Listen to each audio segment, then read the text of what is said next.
Actually, I feel a lot more confident than I did showing up to the race going into Q1. Like you said, it's been a long road, and we don't really have any experience with the blown nitro combo. So going out there at first test yesterday was just a big guess. And we had a lot of people in our corner that were the right people, and I think that there was a really educated guess, and that those were the results. That surprised every one of us. We heard the car. It was a purposed early lift. We told him to get out of it early.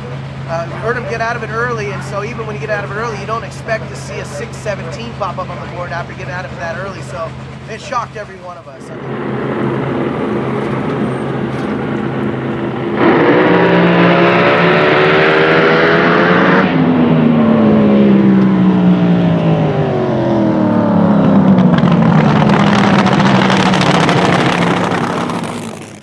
To see a 6X17 maybe by the end of the weekend. We would work our way there. We didn't think that would be the result right off the end of the trailer. And like I said, it brought the emotions right out of me. And I turned around, and one of the first people I seen was my dad. And I embraced my dad. He brings emotions out of me right now talking about it.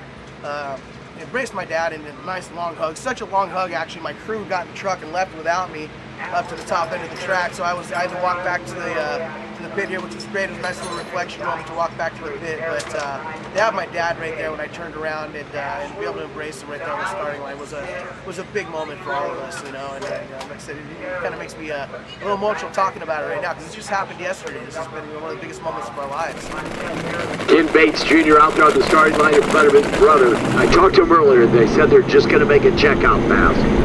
I've seen those checkout passes before. Check that baby out. How about that for a checkout pass? 617, 171, and look at the high fives down there. That is so cool for the Bates brothers and the Panic AA fuel longer. 617. Come and get you some of that. They were 101 at 60 foot time. They were 259 to the 330. That's funny car numbers. 201 at half track.